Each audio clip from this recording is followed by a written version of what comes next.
Good morning, children, and welcome back to my channel. Let's learn together. In today's video, I'm going to talk to you about the poem which is there in your syllabus in class 12th textbook, and the title of the poem is My Mother at 66, which is written by Kamla Das. So, in this video today, we will discuss about majorly three aspects. First, we will try to look at the some of the aspects of Indian English writing, especially written by the female writers. In the second part, we will very briefly discuss about the summary of the poem. And in the third part, we will try to look at the thematic aspects of the poem. So keeping these things in mind, kindly view the video till the end so that you understand that what could be the important aspects upon which you need to interpret the poem as much as possible. And of course, you are free to develop your own point of view and perspectives about the poem, but try to first place the poem in its overall context. So as I told you that the poem is written by Kamla Das. Now she is one of the most celebrated and decorated Indian women writing. Okay, she was born in 1934 in Kerala, and she wrote under the pen name of Madhavakutti. Now, I actually do not want to delve into this area of knowledge because this is something which you can very easily extract from Wikipedia, from various other Google sites, or even from any of the books if you have on Indian English poetry. But I would just try to highlight certain few important things about what does it mean to be an English women writing in a country like India. Now, you must understand when we talk about Indian English writing as a genre, there are the terms which is first is Indian, which refers to a nation, then English, which refers to a language, and also inevitably not just to a language but whole lot of other cultures and traditions which are linked with this particular language. As in the last chapter, the last lesson, we saw how language is not just something which is a set of words or grammatical rules or of sentences, but language has very larger connotations of representing a complete cultural ideology. Okay, so when a particular writer of a particular nation decides to write in a next language, in a language which is not original or native of their own nation, then there are a whole lot of nuances that happens with the decision of the writer. First thing that you must understand, why is there a need for a writer to write in a language which is not native to his or her community, or a language which is not originally spoken by the people of his or her own community. So if you can imagine, the reason is to reach out to a larger audience. As you can imagine, Kamla Das was originally from the Malayalam language background. If she would write only in Malayalam, then her audienship gets restricted only to that particular state or the speakers of that particular language. But if she is able to write in a global language like English, then obviously her poem is going to receive as many audiences as there could be in the country or outside the country who are able to speak that particular language. So a global language or a decision to write in a global language furnishes a much larger platform for the writer to present their views to a whole lot of audiences before. And especially when one is dealing with a genre like poetry, which is not much light. I must say, poetry is a genre which is intellectually very taxing, and therefore everybody cannot afford to like or understand the taste of the poet. Okay, so when a writer decides to take up a difficult genre of writing into a global language, the only idea is to be able to spread his or her subjective ideas about culture, about gender, about any other aspects of the social life or of the national life to a larger audience beyond the national boundaries. Okay, but then there are difficulties that these writers face while choosing to write in a different language, because the minute a language changes, the minute a writer or anybody decides to speak or write in a different language, there is a mental shift that one has to undergo, and sometimes this shift comes out to be not very smooth. Okay, so these writers have, I must say, dared to delve into a very unknown reason of writing into a global language where they were trying to express very sensitive issues. The sensitive issues of belonging to a certain caste, sensitive issues of belonging to a certain gender. Okay, so since we are talking about or dealing about Indian women writer, Indian English women writer, one issue, as you can imagine, which inevitably surfaces up in these writings are the issues of feminism. Hmm? So there is this whole lot of poem which talks about the gender differences that occur in Indian middle class society, and in fact in Indian society at large. So, Madhavikutty or Kamla Das, along with many others, there were many other writers who were writing along the same times. For example, Imtiaz Dharkar, Eunice D'Souza, Mamta Kalia. All these women writers were extremely and they were prolifically writing about their sexuality. They were prolifically writing about gender sensitive issues, and they were received not always well by the audience, because these issues were still considered and to a certain extent are still considered taboo in Indian society. So the minute you look at these women writer, you find a sort of a rebel in them. There is this whole there is this intention and there is this action of rebelling certain norms and the stereotypes of Indian mindset, which they represent through their poem. That is why Indian English women writing poem is an important genre. So, when we talk about, let's now get back to the poem My Mother at 66. Now, I must tell you that this particular poem is not at all about gender issues. This is not at all about autobiographical accounts of Kamla Das. This is not about the personal difficulties probably that she would have faced in her life. But this is also about one of the most interesting and a disturbing issue of Indian society.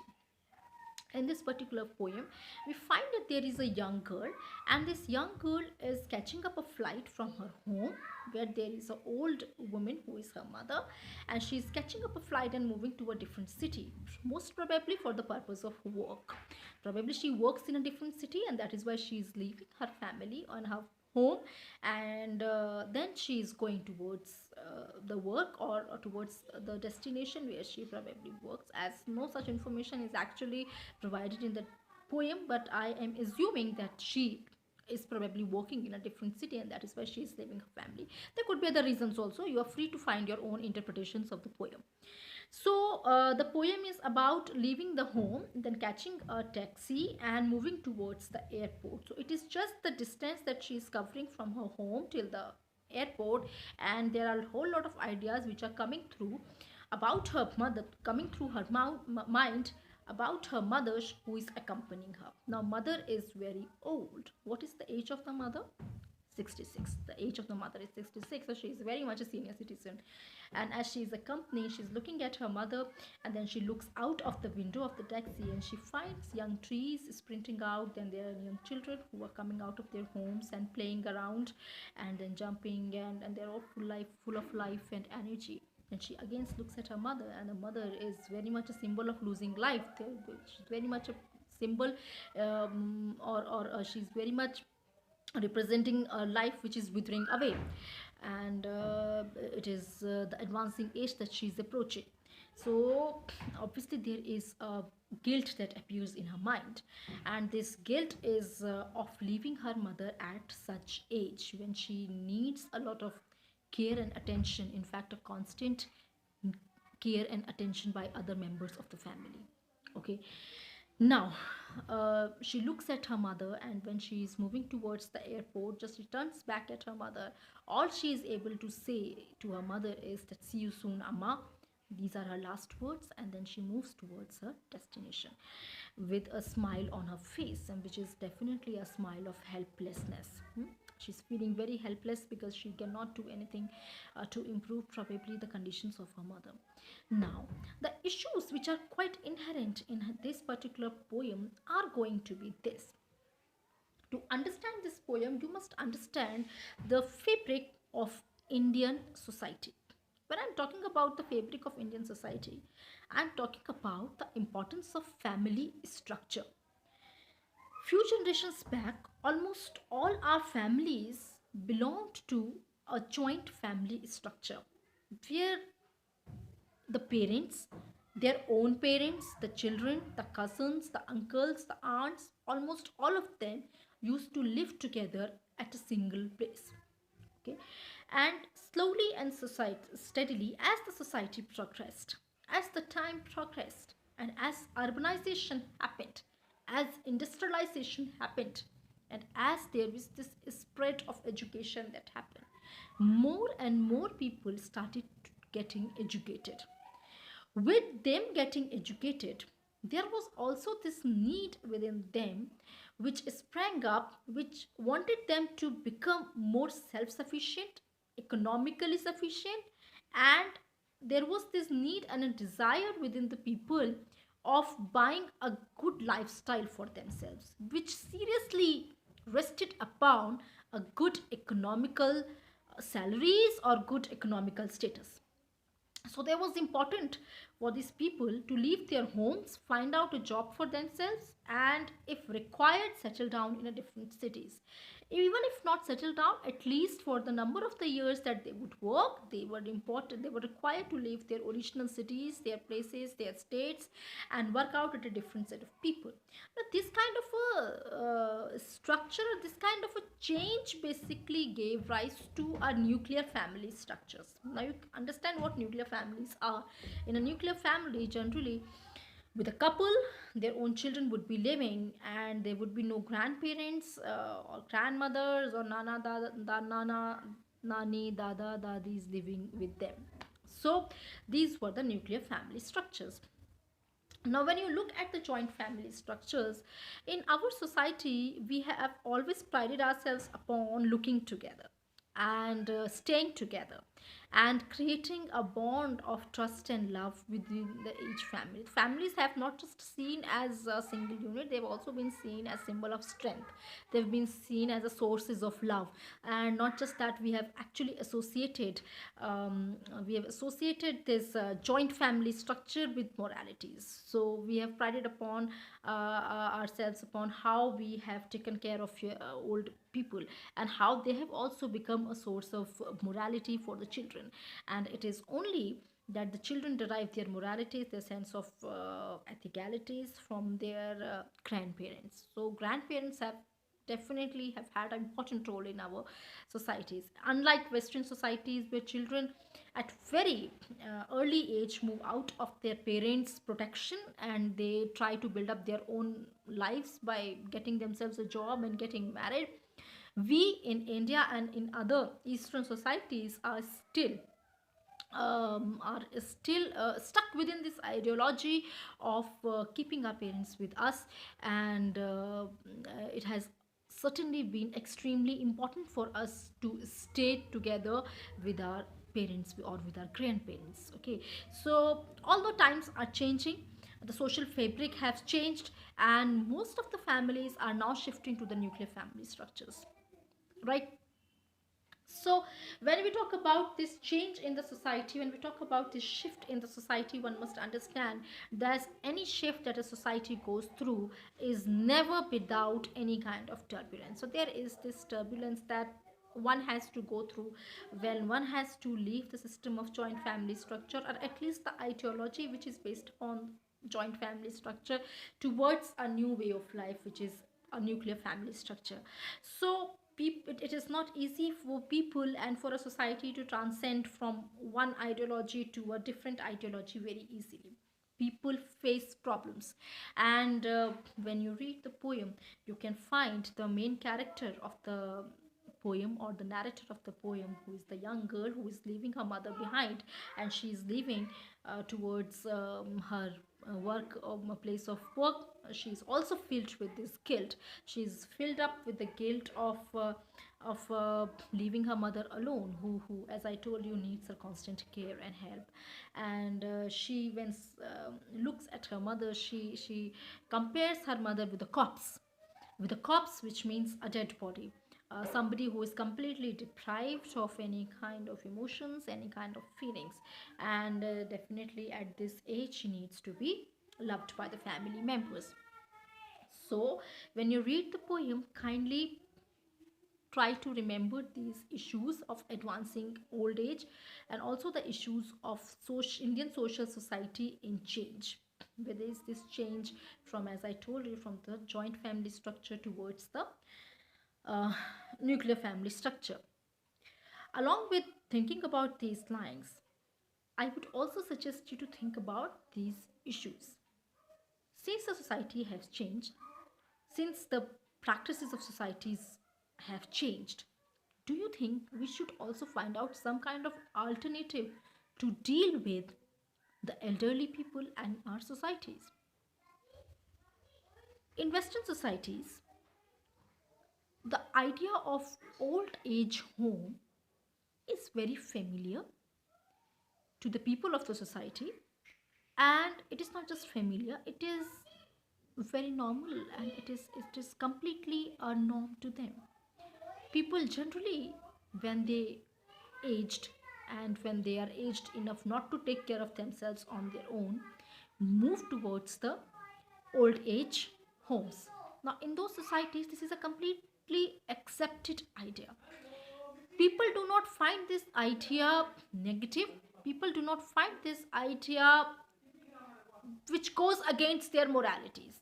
They accept these ideas and they're following those lines, which gives immense freedom and opportunities for the younger generation to experiment and to deal with their lives the way they can.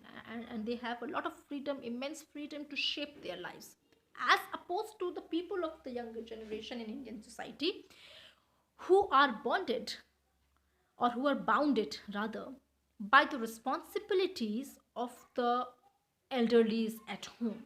Okay, now I'm not asking you, and I'm not telling you that Westerners have found a right kind of a solution which Indians should also find, or with the Eastern societies should also find. I'm just asking you to think about it. Do you find the elderlies to be shifted in an old age home and spend whatever the money they would have earned when they were young, the money that they have earned as uh, as the expenses to be used in the old age homes? Do you think that is a viable solution, or do you have some other proper solution to this situation? Or do you find we should continue to move along the same lines and not break our old age traditions of living in the joint family systems? What are your views on it? Please think about it as and when you read the poem. If you've already read the poem, see if you can develop some kind of perspective based on these lines. You're free to make up your own point of views. And if you have still not read the poem, please read it. It's a very interesting poem, and read it as many number of times as possible. It's a very small poem. If seen from the point of view of the length, it is quite small.